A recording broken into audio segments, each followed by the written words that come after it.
Hey everyone, and welcome back for another Depth Dive. This time, we're going to be tackling 10% Happier by Dan Harris. Okay. And this one is for all of you out there who are interested in this whole idea of mindfulness and meditation. But maybe you're just a little bit skeptical, Yeah. like Dan Harris was when he first started out. Right. So what I think is so cool about this book is that it's not about, becoming some kind of completely different enlightened being or anything like that. Yeah. It's really about these very practical, Yeah. down-to-earth things you can do to feel calmer, less stressed, and maybe even just like a little bit happier, even if it's just by 10%. Yeah, and I think that's what's so compelling about the book is it's written by a skeptic. Dan Harris himself is a news anchor. Yeah. And he had a very public panic attack Oh, yeah. on live television. I remember that. And that kind of launched him on this journey. So I think his perspective really resonates with people who wouldn't normally even consider meditation. Absolutely. So that's what makes it so approachable for Yeah. people who are like, yeah, I don't know about all that woo-woo stuff. Exactly. But I'm willing to listen. So what's the core issue that he's really trying to address in this book? What's the problem that he's tackling? Well, he really zeroes in on this thing that we all kind of struggle with. You know, that constant chatter in our minds, that inner critic. Yeah. He calls it the voice in our heads. I know that voice very well. Yeah. It's like having a whole jury just like constantly deliberating in my head. Yeah, exactly. It's this never-ending stream of thoughts and worries and criticisms Yeah. and, second-guessing ourselves. Absolutely. And he really points to this as a major source of our stress and unhappiness. Yeah. It keeps us dwelling on the past, worrying about the future, and constantly kind of judging ourselves. Yeah. So what's the solution? What does he propose that we do about this, inner critic? Yeah. Is it to just silence it completely? That's a good question, and not exactly, he doesn't say to just try to silence it completely. Okay. He introduces this idea of mindfulness and meditation as tools to kind of manage this mental chatter. Okay. And what's interesting is he's not advocating for like emptying your mind or reaching some sort of blissful state of nothingness. Yeah, I've always thought that seemed a little bit Yeah. intimidating. It's a common misconception. Like, how do you turn off your brain? Right. It just doesn't seem possible. Yeah, so it's more about noticing those thoughts Okay. as they arise, noticing them without judgment, Okay. and then gently shifting your focus back to the present moment. So it's more about taming it rather than silencing it. Exactly. Yeah. Yeah. Okay. And he really, digs into some of the common misconceptions Yeah. about meditation. He challenges this idea that you need to be like super spiritual Yeah. or sit in a specific posture or meditate for hours on end. That's what makes it seem so Yeah. inaccessible to people. Right. So is he saying that like even just a few minutes a day can be beneficial? Absolutely. Yeah. He compares it to physical exercise. All right. You don't have to run a marathon every day to reap the benefits Right. of exercise. Yeah. Even a short walk Right. can have a positive impact. I like that analogy. So let's get down to the actual steps. Uh, What does he actually say Okay. to do to start a meditation practice? What do you actually do? Yeah. Well, he keeps it really simple. Okay. He says, find a comfortable spot where you can sit or lie down without being disturbed. Mm-hmm. You can close your eyes or just softly gaze at a point in front of you. Okay. And then you simply bring your attention to your breath. Yeah, okay. Notice the sensation of your breath as it enters and leaves your body. Focus on the breath. I have a feeling my mind is just going to start wandering all over the place. That's totally normal. Mhm. And he acknowledges that. Okay. The key is to notice when your mind has wandered without judging yourself Okay. and gently bring your attention back to your breath. Okay. And he even gives some specific techniques for kind of redirecting your attention. For example, he talks about labeling thoughts as they arise. Ah. So just noting, thinking, worrying. Okay. And that can kind of help create some distance. So you're acknowledging it without getting Exactly. sucked away. Yeah, just acknowledging it. And this is where I think his journalism background comes in. He's very pragmatic in his approach. Okay. He's not promising some mystical transformation. Right. He's talking about a gradual shift in perspective Mhm. and a greater sense of awareness. So what were some of the actual benefits that he experienced from doing this? Well, Like, does he actually become happier? Well, he talks about a significant reduction in his stress and anxiety levels. Okay. He also mentions improvements in his focus Mm-hmm. and productivity, both at work and in his personal life. Mm-hmm. And maybe most importantly, Mm-hmm. He talks about developing a greater sense of self-awareness Okay. and emotional intelligence. So he was able to kind of look at himself and Yeah. how he was reacting to things a Exactly. little more objectively. Yeah, he even talks about specific situations where he was able to use those skills to navigate difficult conversations or Interesting. to make better decisions. So are these just kind of personal anecdotes, or does he back up Yeah. these claims with any kind of scientific evidence? He does, and this is where I think, the book really shines. Okay. He doesn't just rely on personal stories. He brings in the science. Okay. He actually delves into the research that supports the benefits of mindfulness and meditation and explains how these practices can actually physically change the brain. Really? Yeah. Like how? Well, he cites studies that show that meditation can actually reduce activity Oh, wow. in the amygdala, which is the part of the brain associated with our stress response. Okay. And at the same time, it strengthens the prefrontal cortex, Hmm. which is the part of the brain that's involved in things like focus and decision-making. So there's actually like neuroscience behind this? Yeah, there's real No, science. It's not just a feel-good concept. Right. Exactly. Mhm. And these findings really provide concrete evidence Yeah. that meditation can have a real impact Okay. on our mental and emotional well-being. But it's not just about formal meditation. He also talks about incorporating mindfulness into our daily lives. Right, because most of us can't be sitting in a lotus position Right. all day long. Right. So how do you do that? How do you Yeah. take this mindfulness stuff and actually apply it to our everyday life? He gives some really great examples. Like he says, instead of mindlessly scrolling through your phone while you're eating, Oh, yeah. try putting it away and actually savoring the taste and texture of your food Wow. or when you're walking. Pay attention to the sensations of your feet on the ground, the wind on your skin, Okay. the sounds around you. So it's about like bringing awareness Yeah. to all those little things that we just do automatically and we don't really think about. Yeah, and he initially, he was worried Yeah. that meditation would make him too chill. Too chill. Yeah, he was concerned that it would hurt his career. Really? I would think it would have the opposite effect. You would think so, right? But you're saying he was worried it would make him less ambitious? He was afraid it would dampen his ambition and drive. Okay. I'm really curious to hear more about that. Yeah. So stay tuned for part 2 of our deep dive on 10% happier, where we'll explore those concerns and whether they turned out to be valid. See you next time. So you were asking about whether Dan Harris actually found that happiness boost. Yeah, like did he actually become 10% happier? Well, he says he did, Okay. but it wasn't like this sudden overwhelming feeling of bliss or anything. Right. It was more of a subtle shift, Right. a gradual improvement in his overall well-being. That makes sense. It's more about like a lasting sense of contentment Yeah. rather than just like this fleeting high. And what's interesting is that this 10% wasn't just about like feeling happier, Okay. in the traditional sense. Yeah. It also included feeling calmer, more focused, and more resilient when facing challenges. So it's like all these different areas of your life are kind of It's like a ripple effect. getting better. Yeah, that inner peace kind of radiates outward, Yeah. and it leads to positive changes in other areas of your life. And he talks about how it's not just about personal gain either. He says that he believes that cultivating this mindfulness and compassion can actually make us better people. Right. More patient, more understanding, more empathetic. It's a really beautiful idea. Yeah, it's not just about self-improvement. It's about kind of creating a more positive world around us. Exactly. But going back to that inner critic, that voice in our heads, how does mindfulness actually help us deal with that?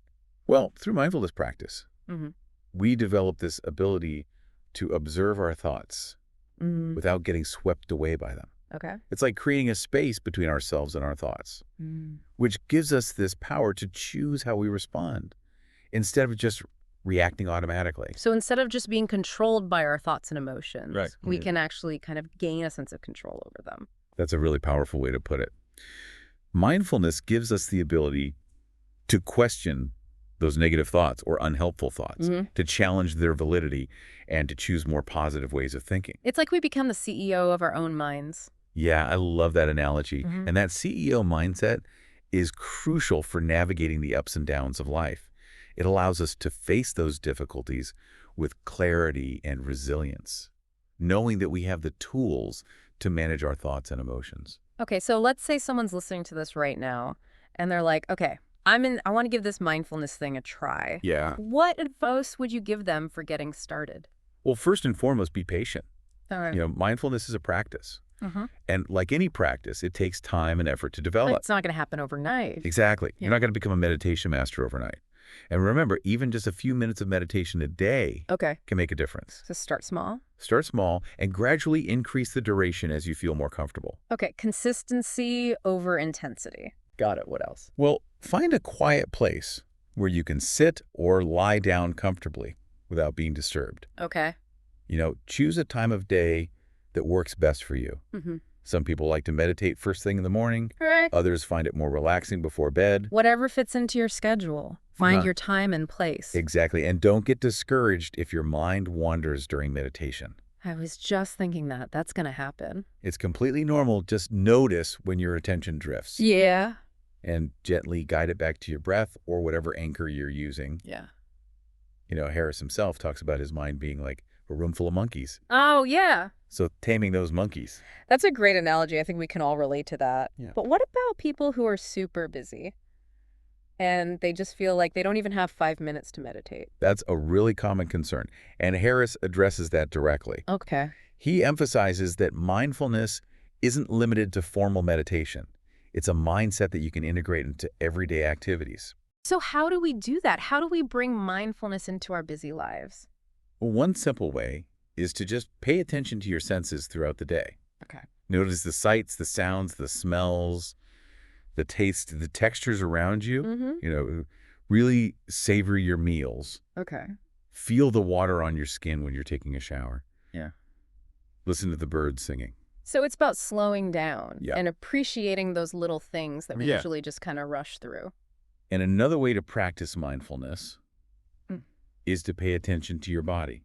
Okay. Notice any tension or discomfort. Take a few deep breaths Mm. and consciously relax those muscles. So kind of tune into our physical sensations. Yeah. Be more aware of how our bodies are feeling. Exactly. You can also practice mindfulness during conversations. Oh, You okay. can really listen to what the other person is saying Mhm. without interrupting or planning your response in your head. Oh, that's a tough one, but so important. It is tough. It takes practice, but it's so worth it. It's about being fully present in that moment Right. instead of being distracted by your own thoughts. And finally, just try to cultivate a sense of gratitude throughout the day. That's a great one. Take a moment to appreciate the good things in your life, even the small things. Even the little things. I love that. A gratitude practice is so powerful. It is. It can really shift your perspective Yeah. and help you focus on the positive. So basically, mindfulness is more than just sitting and meditating. Yeah. It's about being present in all these different aspects of our lives. Exactly. And the more you practice mindfulness, Mm-hmm. the more natural it becomes. It's like building a muscle. The more you use it, the stronger it gets. Okay. And as you become more mindful, you'll start to notice these subtle but significant shifts in your experience. So it's a continuous journey of growth and self-discovery. Absolutely. And the beauty of it is that even these small, consistent efforts can have a profound impact on your well-being and happiness. Remember, it's about being 10% happier, not 100% perfect. Right. It takes the pressure off. It allows us to approach this whole thing with a sense of playfulness and curiosity. But speaking of 10% happier, we were talking earlier about how Dan Harris was worried that mindfulness would make him too chill. Right. Did he elaborate on that concern? He did. He was specifically worried about his career. Okay. He thought that mindfulness would dampen his ambition and drive. It would just make him Right. kind of like go through the motions. He even uses this funny analogy in the book. Mm. He compares mindfulness to lobotomy for the soul. Oh, wow. He was afraid it would rob him of his edge. But then he discovered that the opposite was true. Exactly. Hmm. He found that mindfulness actually enhanced his performance. Really? Yeah. In all areas of his life, including his career. Yeah. How did that happen? Well, for one thing, mindfulness helped him to become more focused and productive Okay. by quieting his mind and learning to be present. Mm. He could concentrate better and get more done in less time. That makes sense. It's hard to be productive when your mind is racing with a million thoughts. Absolutely, and beyond productivity. Mm.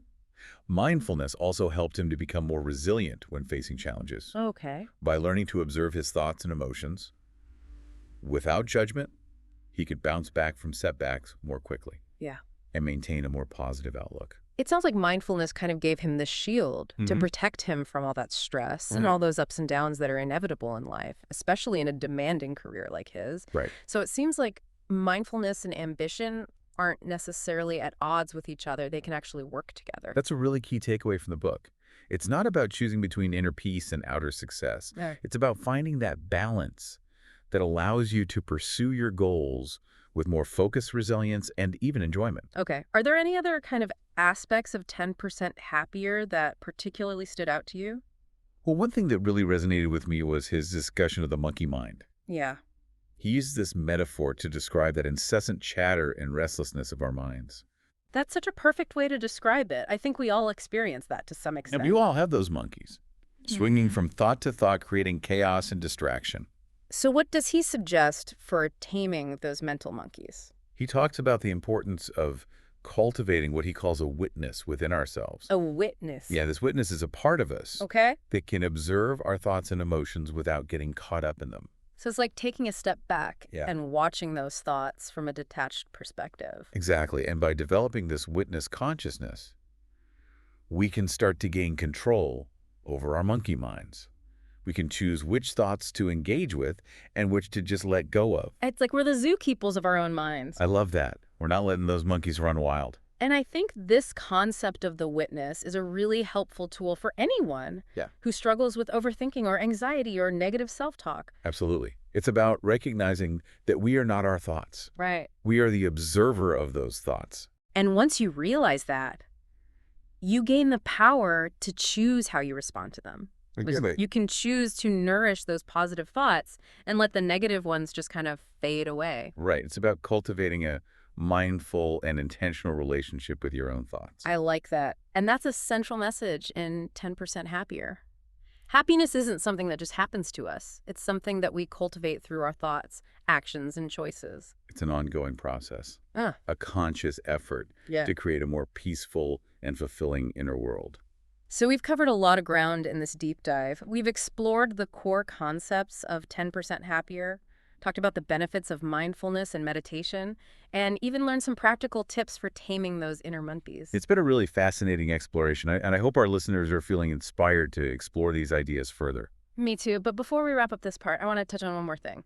The idea of mindfulness in our interactions with others. Okay. That's something that Harris talks about quite a bit. Right? He encourages us to take those principles of mindfulness, Yeah. the awareness, the compassion, the non-judgment, and apply them to our relationships. So it's like taking that inner peace that we've been talking about Yeah. and kind of expanding it outward. Exactly. And what I appreciate is that he acknowledges that mindfulness isn't like a magical cure-all. Right. He's honest about the challenges and setbacks he's faced along the way. He talks about those times when his monkey mind takes over or Yeah. he falls back into old patterns of stress and reactivity. Exactly. And it's actually kind of comforting to know that. Even someone who wrote a book on happiness still struggles with those things. It makes it more relatable and attainable, right? Yeah, it makes the whole concept seem much more human and achievable. It's not about reaching some perfect state of Zen. Yeah. It's about continuously learning, growing, Yeah. and coming back to that mindful awareness again and again. And that's where I think the 10% idea comes in. It's such a brilliant way to reframe this whole pursuit of happiness. It takes the pressure off needing a complete life overhaul, and it just focuses on making those small incremental improvements. Exactly. And that really resonates with people, especially in our fast-paced, always-on world. It does. It gives you permission to start small. Be patient with the process and celebrate those little victories along the way. Yeah, instead of feeling like you have to achieve some grand state of perfection, it's more about just being a little bit kinder to yourself, a little bit more present, a little bit more aware of your thoughts and feelings. And as we cultivate that awareness within ourselves, it naturally starts to extend outward. We begin to bring that same sense of presence and compassion to our interactions with others. So that's what we're going to be talking about in the next part of our deep dive. This idea of mindful communication and how we can apply these principles to create more harmonious and fulfilling relationships. Okay, so join us for part 3, where we'll explore those ideas in more detail. It's really interesting to think about how mindfulness can impact not just like our own inner state, but also how we interact with others. Yeah, it's like this ripple effect. We start with ourselves, but it extends outward to our relationships. Exactly. And Harris really emphasizes that this outward ripple it takes work. It's not like you just suddenly become this mindful communicator overnight. Right, it's a practice just like meditation. And he's very honest about his own struggles with this. Yeah. Those times when he catches himself slipping back into old patterns. Yeah, those moments where his monkey mind takes over and he reacts impulsively instead of responding mindfully. I think that's what makes the book so relatable. Right. It's not this picture of perfection. It's right. It's a guy who's trying his best to be more mindful. Exactly. But he acknowledges that it's an ongoing process. And I think that's really encouraging for people because it makes mindfulness seem much more accessible. Right. It takes the pressure off. Yeah. It's not about being perfect. It's about progress. And that's where the 10% hungry idea comes. Exactly. It's not about some drastic overnight transformation. It's about those small, incremental changes. It's about those little moments of awareness Yeah. throughout the day. Yeah, and over time, those little moments add up. They create this kind of cumulative effect. Exactly, and it's not just about ourselves. Right. It's about bringing that mindfulness into our interactions with others. That's what we were talking about before, this idea of mindful communication. Yeah, Harris talks about how mindfulness can really transform the way we communicate. So what does that actually look like? Well, it's about really listening to what the other person is saying, being present in the conversation, and responding with more empathy and understanding. It's about putting aside your own agenda and really trying to see things from their perspective. Right. And he even gives some specific techniques for navigating difficult conversations. Okay. Or dealing with conflict in a more mindful way. I'd love to hear more about that. Well, he talks about the importance of pausing before you respond, taking a breath, and really considering what you want to say and how you want to say it. So it's about creating that space between the stimulus and the response. That space where you can choose how you want to react instead of just reacting automatically. And I think that space is so crucial. It is. Especially when we're dealing with challenging situations or difficult people. Absolutely. Yeah. Because it allows us to respond with more wisdom and compassion. So instead of just firing back with anger or defensiveness, we can actually choose a more skillful response. And that can make a huge difference in the outcome of those interactions. It can really transform our relationships, both personal and professional. Exactly. And that's where the ripple effect really becomes powerful. As we become more mindful individuals, we naturally create more mindful relationships. And those relationships can then ripple out to our families, communities, and even society as a whole. It's amazing to think about the potential impact that even just one person practicing mindfulness can have. And that's the message that I really take away from 10% Happier. It's this idea that we all have the power to create positive change, both within ourselves and in the world around us. And it starts with that commitment to cultivating more mindfulness in our own lives. Exactly. It's a journey. It's a journey, and it's one that we can all embark on. And to our listeners, we hope that this deep dive on 10% Happier has given you some valuable insights and inspired you to continue exploring the power of mindfulness in your own lives. Until next time, be well and keep diving deep.